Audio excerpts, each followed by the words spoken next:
What's up, everybody? We are live with another live recording of the Journey to $100 Million podcast. So every once in a while, we'll do these interview style to mix it up and bring you some good value. So I'm joined today with a special guest, Jordan Ross, who's all the way over in California. So Jordan, thanks for joining me today. Thank you for having me, man. I'm enjoying the pre-show conversation we've been having. Yes, sir. Well, just for everyone tuning in, everyone listening, if you listen to the podcast on a regular basis, or if you don't know about the podcast, really what this podcast is about, not just getting to 100 million, but it's really our way of creating opportunity for our employees, our team, our family, our clients. And so it's not just a monetary number, but it's really, allowing and creating opportunities for everyone here. And so whether it's an intern today or a COO, in 10 years from now, but that's really what it's all about. And really what we do is we share helpful tips, the do's and don'ts, the good and the bad, the ugly of entrepreneurship. And we're hoping that will help others on their journey, whether you're just starting a business today or if you're already doing $100 million. So, and what we'd like to do is bring on guests like Jordan to share what they know. And if we can get some little nuggets out of that, we're going to throw that up on the podcast for everyone to enjoy. So we'll get started here. So Jordan, tell us a little bit about yourself, your background, your story, and then I'll get into some more questions more about, how you can help entrepreneurs. Yeah, man. So first and foremost, I appreciate you having me on the show. Obviously, from our first two conversations, I've really enjoyed just what you're all about. So I'm excited to kind of dive deep in here, whichever direction that goes. For everyone that's watching live or hearing this in a future recording who doesn't know me, obviously my name's Jordan Ross. I'm the founder and CEO of the Founders Factory. We're currently rebranding to 8F, which is short for 8-Figure Agency Systems. Today, we help agencies scale by focusing on the back end. So systems and processes for fulfillment, for operations, for management, and culture. So a lot of agency founders who are really good at marketing and sales spend years perfecting these systems, their funnel, their closing rates. And what oftentimes happens is they don't have a great understanding of how to scale the back end. How do I hire effectively? How do I scale my team by 10 employees at a time? How do I ensure my employees are executing? How do I ensure my managers are running my team well? How do we ensure our account managers are communicating well? How do we onboard effectively? How do we increase lifetime value? All of these things, we have all the systems for it. That's what we do. We partner with nearly 30 agencies today. I think we're at 29 as of this morning. And we're hoping to get to 100 by the end of the year. My quick background, how I got here. In college, I wanted to be an entrepreneur. I grew up in the Shark Tank era, so I'm a millennial entrepreneur. And when I went to college, I had no clue what that meant. And I remember hearing Lewis Howes in one of his podcasts from the School of Greatness back in 2015. If you want to be an entrepreneur and you don't know what to do, build skills. And he said, you could go for marketing and sales, management operations, finance and accounting. And I was like, finance and accounting sucks, not for me. Marketing sales isn't my thing yet. I know I'll eventually have to learn it, but I would rather learn the operations and leadership first. So I went to Amazon to be an area manager, with the intention, I'm going to learn how to do this. I was there for a number of years during my time there. I would have paid to have that job. It was amazing. During my time in the company, I managed over 2,500 employees. And in my last role, I was leading a site where I had a $50 million top line revenue. We grew it from 50 to 60 million in 10 months. I had 800 employees underneath me in my org chart, and we reduced costs by 2 million. So we increased our revenue by 10 million in 10 months, and we reduced costs by 2. So our profit went up a lot in that time period. And at that point, I got my stock. I said, peace out, Amazon. I'm going to go help leaders and entrepreneurs do this. And that's how serendipitously I ended up just working with agencies today, just through that journey. Rocco, thank you for that. I appreciate that comment. Yeah, Rocco, thanks for tuning in. Any questions? Let us know. So that's very interesting. So obviously, I'm an agency owner, Totally. Entrepreneur. I'm also a millennial, barely. But it's I have a lot of friends, a lot of people I know that are agency owners or other entrepreneurs, but you're talking about language, right? You're talking about growing and scaling an agency, which I know 100%. is somewhat a nightmare sometimes, and there's a lot to learn. Yeah, totally. Definitely. So anyone tuning in, ask any questions, anything you have for Jordan, I'm sure you can help answer it. If not, I'll try.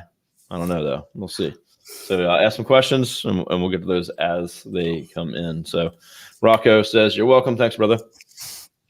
So Jordan, so you're a little bit of shift. So you work with agencies. You help scale those. Your new, your kind of rebrand, which is always fun to go through, by the way. Yeah. It's always like you come up with it. Oh, we're going to rebrand. And then you're like, oh, this is a nightmare. But it's always for good reason. It has to be, right? So Totally. Tell me a little bit about the shift from, the new brand. And you said, was it 8-figure? Totally. Yeah. So that's a good jump right there. So yeah, your focusing message now that I know about is 7 figures. So basically getting to $1 million, which is a huge undertaking. My business partner wrote a book on how we got to 1 million, and it can take people forever or never. They'll never get there. It's they just can't get past that hump. Yeah. So that's a huge critical part of running a business, and especially an agency. Definitely. Yeah. And when it comes to the rebrand, it's 2 reasons, right? When you just hear the word the Founders Factory, you don't know what that means. That can mean anything. In my head, when I first came out this, I'm like, this is brilliant. And then you're like 6 months later, I'm like, this is not that good, right? It sounds cool. But when you hear 8-figure agency systems, 1, if you're an agency owner and you agency, you know it's for you. 2, if you hear systems, like that's clearly we are the systems guys. And then 3, when we look at our typical like client persona or client avatar, our ideal like prospect, they are a hungry, bullish entrepreneur. They want an 8-figure agency, or they want an 8-figure net worth. So that's where the 8-figure comes in. 4% of agencies and businesses are going to hit $1 million. That means 96% aren't. So we're really focused on those 4% of entrepreneurs that are capable of getting to $1 million and getting them, if they're below $1 million, to $1 million, if they're in the $1 million range, to 8. So that's why we kind of rebrand in that direction. No, I like it. I think it's well, I preach this all the time, but niching and getting very specific with your messaging and focusing on ideal customer, because you're never going to win if you're just like, hey, we help everybody. It doesn't. You're going to get clients, but you'll never. When that right client is there and you speak to them so specifically, they know that you're the right fit for them. Oh my goodness. It is. I get on calls all the time. Hey man, I gotta let you know, I've received 100, 1,000, 10,000 LinkedIn DMs. You're the only one I've ever responded to. I get that all the time because my targeting is so specific. I have 1,000 messages. I might get 10 calls. I might get 5, but those 5 or 10 people that get on the call, Kevin, I did the math recently. My closing rate, I closed a deal this morning, is at 90%. That's how targeted we are. And it's not because I'm the best salesman in the world. I'd like to become a Jordan Belfort, but because we're so focused on the niche and we pre-qualify our leads and we're explaining who we are before when they check out our landing page or check out my LinkedIn copy, when they're getting on the call, the likelihood 9 out of 10 times in the last 90 days, they're closing a deal. That's just targeting.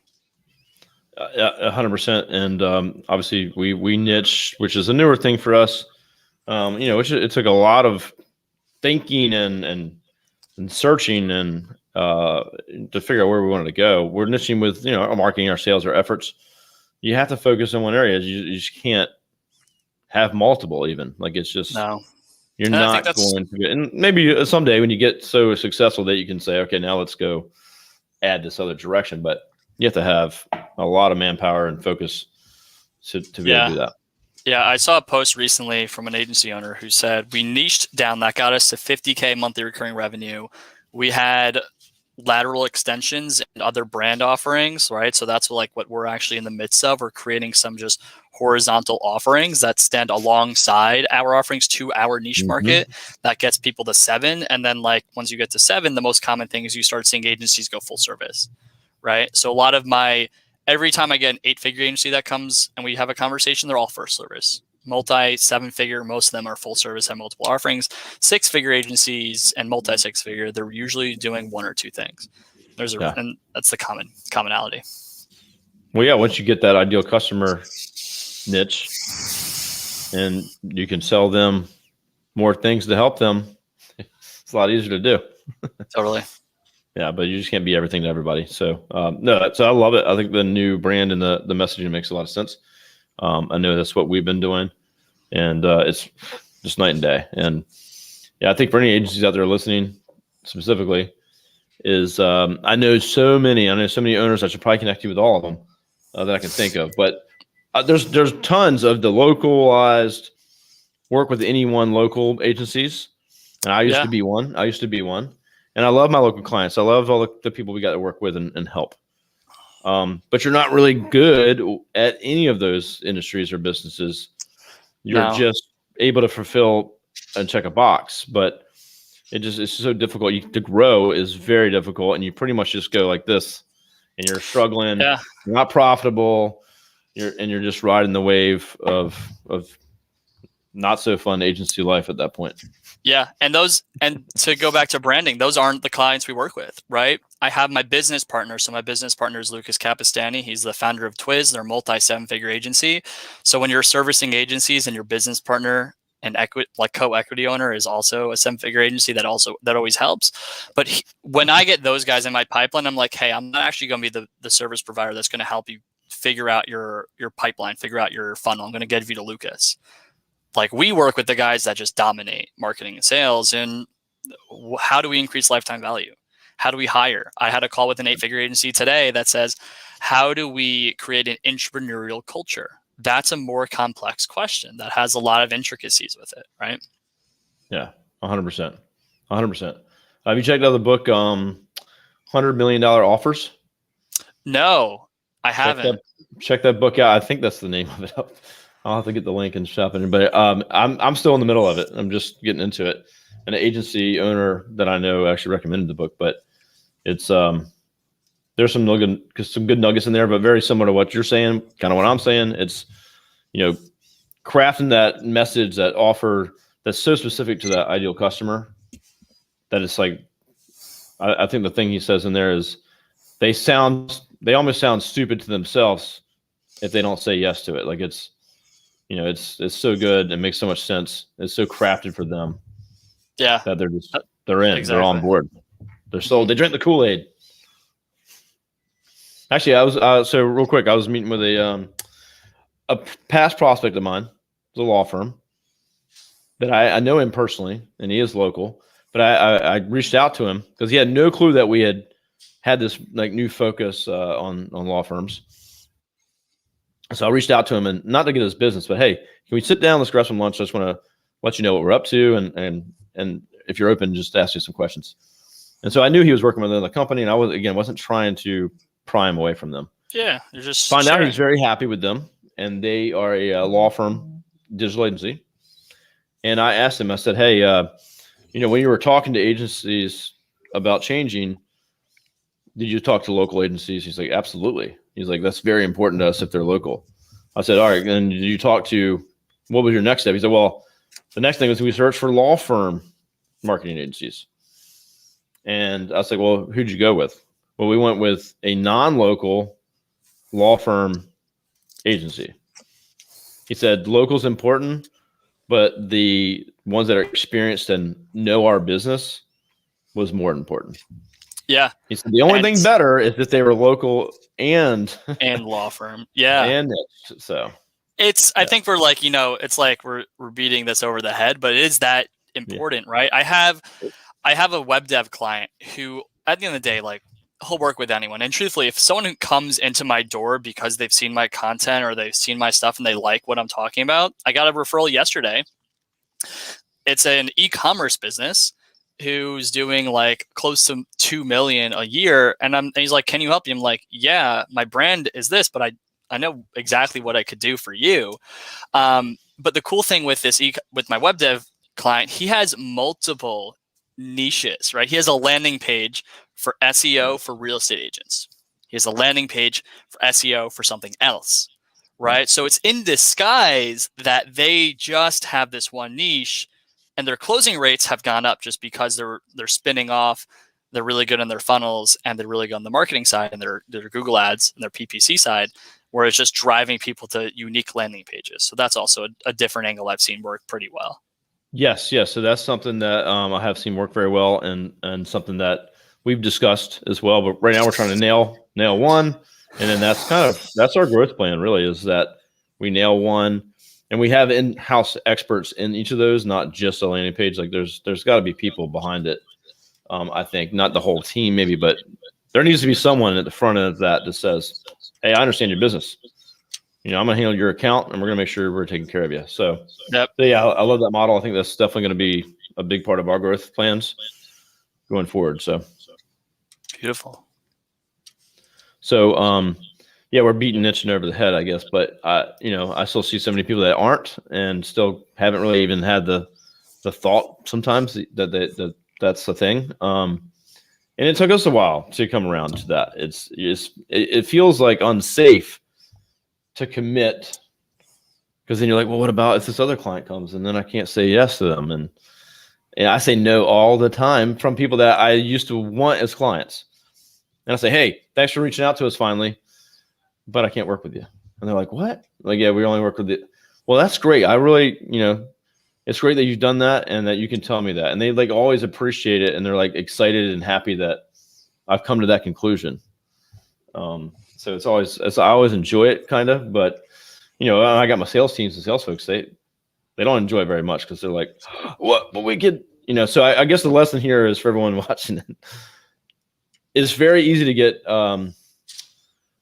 that carrot dangling when you're trying to niche, and then all of a sudden you get this like side opportunity, and you just got to say no and move past it. Yeah, and then let's talk about the back end of this too, right? Because one of the things that like people come to me because they want to scale. Hey, Jordan, systems are like our sales are popping, we're growing, but our execution's faltering, or we're firefighting all the time, or we don't know how to hire the right people. There's a million things that could happen when it comes to the back end and fulfillment. And one of the things that solves a lot of this is niching down. And like we're killing this in 100 different ways, but I have one niching episode. it's the niching episode, but I have one prospect who does appointment setting for one specific, like they did it for 20 different niches, and it was a nightmare. And they niched down in the last 90 days. They only serve one client that's doing a certain revenue number with a certain amount of employees. Their scalability, like an account manager that only was able to work with 2 people, now works with 5.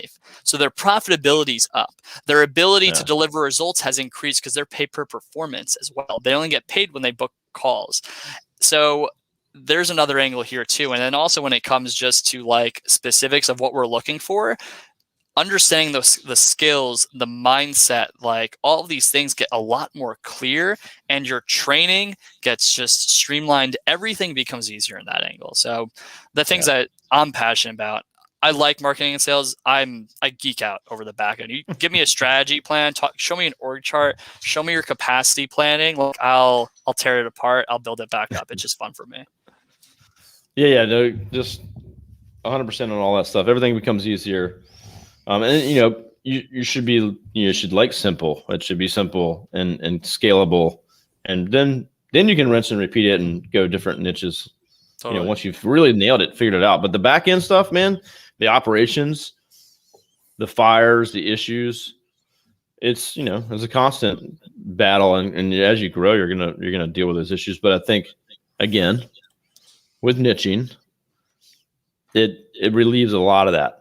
It really does, and it's going to take some time to get through it. We're experiencing it now, and I got any clients listening right now. Some heard that we're niching in law, or we're focused on law, and they go, "Hey, well, are you still going to help me?" And absolutely, we can't market and sell to everybody, and so our message is kind of different.